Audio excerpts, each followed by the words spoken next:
Puji Tuhan, selamat pagi saudara semua. Kita akan mendengarkan renungan kebenaran firman Tuhan. Mari kita berdoa terlebih dahulu.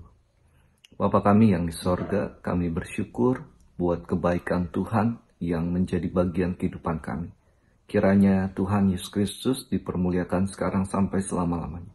Sebentar kami akan mendengarkan kebenaran firman-Mu. Urapan Allah boleh menyertai setiap pribadi kami, sehingga kami boleh mengerti dan menjadi pelaku kebenaran firman Tuhan. Kegelapan, roh jahat, dalam nama Yesus kami patahkan, hancurkan. Kami serahkan hati dan pikiran kami ke dalam pimpinan firman dan Roh Kudus. Kiranya Yesus semakin bertambah, kami boleh semakin berkurang. Kami sambut firman-Mu, mengucap syukur di dalam nama Tuhan Yesus Kristus. Haleluya. Amin. Puji Tuhan, pada hari ini saya diberikan tema menyadari hidup sebagai pribadi yang baru. Dan ayat kita terdapat di dalam Kolose 1 ayat yang ke-13. Ia telah melepaskan kita dari kuasa kegelapan dan memindahkan kita ke dalam kerajaan anaknya yang kekasih. Saya teringat sebuah film tentang medan perang yang keluar, kalau saya tidak salah, bulan Desember tahun 98 dan disutradarai oleh Steven Spielberg. Film ini berjudul Saving Private Ryan yang menceritakan tentang negara Amerika berusaha menyelamatkan seorang prajuritnya dari medan pertempuran di tengah-tengah musuh pada zaman Perang Dunia Kedua. Kenapa negara Amerika mau menyelamatkan prajurit ini? Karena keluarga, anak-anak dari sebuah keluarga ini 4 orang, semuanya terjun dalam medan Perang Dunia Kedua ini, dan 3 orang sudah meninggal dalam tugas. Sehingga yang selamat tinggal satu anak ini. Dan sebab itu negara Amerika mengutus sebuah tim untuk menjemput anak ini keluar dari medan pertempuran. Dan tim ini terdiri dari 8 orang. Tim ini berhasil melakukan tugasnya, tetapi dengan mengorbankan seluruh tim 8 orang ini, kalau saya tidak salah, semuanya meninggal dalam tugas. Tetapi anak ini keluar dengan pesan oleh ketua yang regu yang menyelamatkannya supaya dia mempergunakan kehidupan ini dengan baik. Dan di akhir cerita bagaimana dalam masa tuanya anak ini kemudian menjadi orang tua yang dapat mempergunakan hidupnya dengan baik. Sebuah kisah heroik, sebuah kisah kepahlawanan dan sangat memukau cerita ini. Tetapi dalam Alkitab pun ada cerita yang lebih memukau lagi, yang bagaimana misi penyelamatan itu dilakukan oleh Tuhan kita. Dalam Kolose 1 ayat 13, sekali lagi saya bacakan, ia telah melepaskan kita dari kuasa kegelapan dan memindahkan kita ke dalam kerajaan anaknya yang kekasih. Kata ia di depan menunjuk kepada Bapa yang telah melepaskan kita dari kuasa kegelapan. Kita ini berbicara tentang orang percaya. Bagaimana orang percaya telah dilepaskan dari kuasa kegelapan. Kata dilepaskan artinya bahwa merenggut atau menarik satu objek keluar dari tempat yang berbahaya, dari kejahatan, dari musuh. Jadi Bapa telah melepaskan kita dari musuh yang mencoba menghancurkan kehidupan kita. Siapa musuh ini? Musuh ini dikatakan dengan bahasa kuasa kegelapan. Kita lihat kata kegelapan dulu, saudara semua. Kegelapan adalah bayangan yang dihasilkan oleh satu objek. Atau dalam bahasa lainnya adalah keadaan yang dicirikan oleh ketidakadaan cahaya. Jadi, bayangan yang dihasilkan satu objek atau keadaan yang dicirikan dengan tidak ada cahaya sama sekali.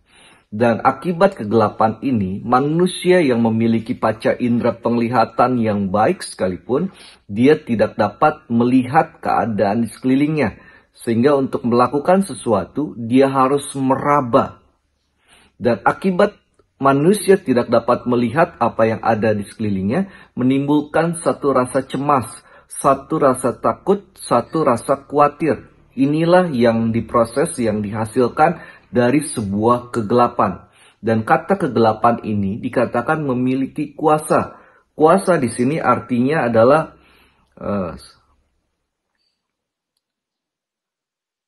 sederhananya kebebasan untuk bertindak, memiliki otoritas, kekuasaan untuk bertindak tegas. Artinya sebelum kita diselamatkan, maka kita berada di dalam satu kegelapan. Dan kegelapan ini memiliki kuasa untuk bertindak tegas atas kehidupan kita, di mana itu menimbulkan kita merasa cemas, merasa takut, dan merasa khawatir. Dan Allah lewat Tuhan Yesus Kristus telah melepaskan kita, menyelamatkan kita, dan menarik kita dari kegelapan, kuasa kegelapan, lalu memindahkan. Artinya kita berpindah tempat dari satu tempat yang disebut dengan kuasa kegelapan. Sekarang kita pindah tempat ke tempat yang lebih baik dalam proses penyelamatan tersebut. Seperti film Saving Private Ryan, yang 8 orang ini diutus, kemudian walaupun mereka mati, tetapi pasukan bantuan lainnya berhasil menyelamatkan anak yang mau diselamatkan oleh negara ini. Kita dipindahkan dari kuasa kegelapan kemana? Dari satu tempat ke tempat lain kemana? Dikatakan di sini ke dalam kerajaan anaknya yang kekasih. Dipindahkan ke dalam satu kerajaan. Yesus adalah terang. Dia memberikan kita pengharapan. Kita dapat melihat segala sesuatu. Ada terang yang memberikan pengharapan. Dan kemudian kata kerajaan ini berbicara suatu sistem pemerintahan yang dipimpin oleh seorang raja. Raja itu memiliki kedaulatan, memiliki pemerintahan yang absolut yang harus didengarkan oleh para bawahannya dan rakyatnya. Dan kita sekarang ditempatkan dalam kerajaan Allah yang terang, di mana Tuhan selalu menginginkan yang terbaik untuk kita. Sehingga kita berada di tempat yang sangat-sangat jauh lebih baik. Dan apakah misi penyelamatan ini ada sesuatu yang dikorbankan, effort usaha ini ada sesuatu? Ada, saudara. Yang dilakukan oleh Bapa di sorga adalah dia mengirimkan anaknya yang tunggal. Satu korban yang tidak dapat diukur harganya. Yang sangat mulia, yang sangat berharga. Dia berikan untuk menyelamatkan kita dari kuasa kegelapan. Kemudian kita dipindahkan ke dalam kerajaan anaknya yang kekasih. Kerajaan yang bagaimana? Dikatakan kerajaan Allah itu bukan soal makanan dan minuman. Tetapi soal kebenaran, soal sukacita, dan damai sejahtera. Di dalamnya ada kebenaran yang memberikan kita selalu sukacita, bukan ketakutan. Yang memberikan kita damai sejahtera, bukan kekhawatiran, bukan kebimbangan, bukan keraguan. Tapi ada sukacita, ada damai sejahtera, karena ada kebenaran, yaitu Tuhan Yesus Kristus. Ini adalah pemerintahan Allah. Sebabnya dalam Matius 6 dikatakan, cari dahulu kerajaan Allah dan kebenarannya, maka apa yang kita khawatirkan tentang makan, minum, sandang, pangan, itu semua akan ditambahkan, diberikan kepada orang-orang yang dikasihi Tuhan, yang percaya kepada Tuhan Yesus sebagai Tuhan dan Juru Selamat. Saudara, lalu ketika kita dipindahkan dari kegelapan kepada terang yang ajaib, apa yang harus kita lakukan? Saya tutup dengan sebuah ilustrasi yang menarik. Saudara tahu tentang bulan ya. Bulan itu adalah satu planet, bukan planet sebenarnya, satu satelit yang berputar mengelilingi bumi. Dan satelit ini, bulan ini, dia tidak memiliki cahaya sendiri. Tetapi setiap malam, terkadang dia dapat bersinar terang sekali. Jadi ada tahapnya, gerhana bulan, kemudian gerhana matahari juga dari gelap, kemudian bulan sabit, bulan setengah, sampai bulan purnama yang penuh. Bulan ini tidak memiliki cahaya. Dan terkadang dia menjadi gelap, kita tidak tahu keberadaannya. Tidak seperti matahari yang selalu kita, tiap pagi kita simbol dari sebuah pengharapan. Tetapi walaupun bulan tidak memiliki cahaya sendiri, dia memiliki peran yang besar, peran yang penting. Dalam hal apa?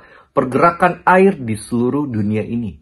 Pasang dan surut di laut sehingga semuanya dapat berputar dengan baik. Apa makna daripada bulan ini? Saudara, bulan ini tidak terlihat. Mungkin terkadang tidak terlihat. Mungkin terkadang kita seperti bulan yang tidak memiliki cahaya sendiri, semua dari Tuhan. Terkadang kita bukan orang terkenal yang berada di TV, berada di koran, kemudian dikenal banyak orang. Mungkin kita bukan orang seperti tersebut. Tetapi kita adalah orang-orang biasa yang tidak menonjol. Tetapi seperti bulan memiliki pengaruh atas air di seluruh dunia ini, kita pun sebagai orang percaya yang telah diselamatkan harus memiliki dampak yang baik. Dampak yang memancarkan kemuliaan Yesus dalam kehidupan kita, yang menunjukkan Yesus dalam pribadi kita terhadap orang-orang yang ada di sekeliling kita. Sehingga kita dapat berbuah, menyenangkan Tuhan, dan mempermuliakan Tuhan. Firman Allah tidak saya panjangkan, kiranya boleh menjadi berkat bagi kita semua. Mari kita berdoa. Kami bersyukur Tuhan karena kayu salib. Kami boleh diselamatkan, dipindahkan daripada kuasa kegelapan ke dalam kerajaan Tuhan Yesus Kristus.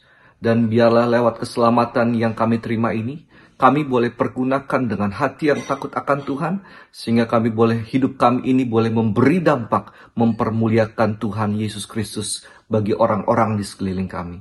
Kami berdoa juga Tuhan, kalau di antara kami ada yang terbaring sakit, Tuhan tolong jamah. Dalam nama Yesus, oleh bilur Tuhan disembuhkan. Yang dalam permasalahan, dalam pergumulan, dalam nama Yesus ada pertolongan, ada jalan keluar. Karena Tuhan mengasihi dan memberkati kehidupan kami. Apapun yang kami kerjakan ketika dalam kehendak Tuhan, kiranya semua boleh Tuhan buat berhasil. Dan kami kembalikan hormat, kemuliaan, kejayaan untuk Tuhan Yesus Kristus sekarang sampai selama-lamanya. Kami mengucap syukur dan peraskan dosa kami hanya di dalam nama Tuhan Yesus Kristus. Haleluya. Amin.